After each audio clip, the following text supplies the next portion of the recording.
வணக்கம் உறவுகளே. இப்போ என்ன பார்க்க போகிறோம்னா, காங்கிரீட்லேயே பாத்ரூம் செவர். இது வந்து வீட்டுக்குள்ளே வர்ற செவர் பாருங்கள். மேலே இருக்கிறது வந்து ஜன்னல் பாத்ரூமுக்கு. அது வெளியில் அந்த தெர்மாக்கோல் வச்சுருக்கோம் பார்த்திங்களா மேலே, அது வந்து ஃபேன் வைக்கிறதுக்காக. இது இப்போ இந்த தெர்மாக்கோல் வச்சுருக்கிறது பூராமே, இந்த தெர்மாக்கோல் இருக்கிறது பூராமே நம்ம பைப் லைன் போடுறதுக்காக. ஆமாம் பாருங்கள், சென்டரில் உள்ள ரப்பா வச்சுருக்கோம், அதில் பூரா டைல்ஸ் விட்றதுக்காக. இதில் வந்து குறுக்கு ஒரு செவர் வந்துடும், இங்கே ஒரு செவர் வந்துடும்.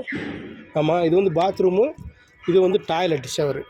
பாருங்கள் உறவுகளே, இந்த ரோப்பு எதுக்குன்னா, இந்த ரோப்பு இன்னொரு செவர் கொண்டாந்து இப்போ டச் பண்ணி வச்சு, இதேமாதிரி ரோப்பு இன்னொன்று இருக்கும், அப்படி வச்சுட்டு மேலேருந்து ஒரு 16 ராடை சொருகி இந்த கேப்பில் வந்து காங்கிரீட்டை கரைச்சி ஊற்றிடுவோம்.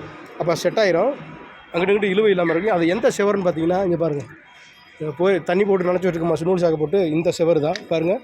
இது வந்து 10 சென்ட் செவர். நம்ம ஊரில் 4 செவருன்னு சொல்கிறோம்ல, இந்த செவரை கொண்டு போய் தான் அந்த செவரை டச் பண்ணி வச்சு, இந்த ரோப்பையும் அந்த ரோப்பையும் மிஸ் பண்ணி சென்டரில் வந்து கம்பியை இறக்கி, இந்த இதில் கம்பியை இறக்கி கேப்பில் காங்கிரீட் போட்டுருவோம் உறவுகளே. பாருங்கள் உறவுகளே, காங்கிரீட் செவர் பாருங்கள். இந்த மாதிரி தான் வேலை பார்க்குறேன் உறவுகளே.